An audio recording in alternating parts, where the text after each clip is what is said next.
If you were to tell me that Splatoon 3 would be just a simple Splatoon 2 with slight upgrades, I would have believed you. However, I, like many other people, don't fall into this category. Splatoon 3 is by far the smoothest playing experience compared to 2. Everything just feels more fluid, nothing isn't too glaring or janky. Obviously, there are some bugs that need to be addressed, but that's with most games. A lot of people can argue with that this game is just Splatoon 2 with a new fresh can of paint. The game has added a lot of small changes to make the game just more fluid. The UI itself, it's a very nice touch. From the little cursor spinning while hovering over something, to the icons shown across the map when your teammates or you use your special, it's pretty nice and it's subtle. I'm a loser for customization in any game. If you have a game where I can drip out my character in any way I want, shit, I'm all in. That alone in this game has been amazing. The last game, we were stuck with the clothing that had main abilities on them without having the option to change it. In this game, you can, which makes dressing your squid or octoling however you want with no worry. They added a battle pass in the form of a catalog. Lockers are really fun to look at and set up. Player cards is a super nice touch. They even have a gacha machine with odds to get golden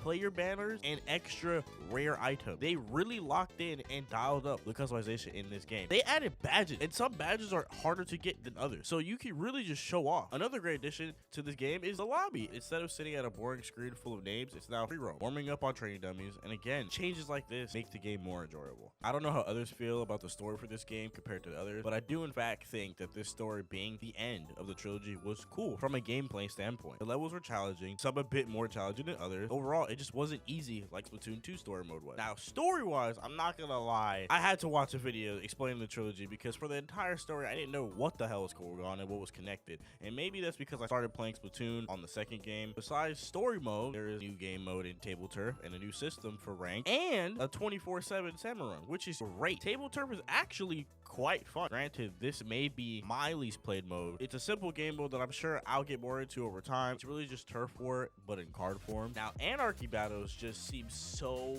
much more grindy, and personally, I like it. I do think series though, like Anarchy series, you should be allowed to play that with your friends because you don't really gain much points from playing Anarchy Open. I've seen some people say that turf war should be a comp mode, literally Splat Zone. The sheer grind of Salmon Run has just been so much fun. The whole new gimmick, all the new gimmicks, I'm not gonna lie, I didn't really play Salmon Run that much in Splatoon 2 for the sole purpose of it wasn't always open. Now it's open. I find myself playing it when I don't want to play a certain rank mode. Salmon Run is definitely a game where I can sit down and sink a couple hours in each day and not get tired of it and fully enjoy it. Overall, I think Splatoon 3 is really well balanced for both the casual fan and the comp players like myself. It was well crafted, and I think people saying the game is just Splatoon 2.8 or Splatoon with extra DLC is just trying to find something to complain about, and they're not really enjoying the game for what it is and what was given to us.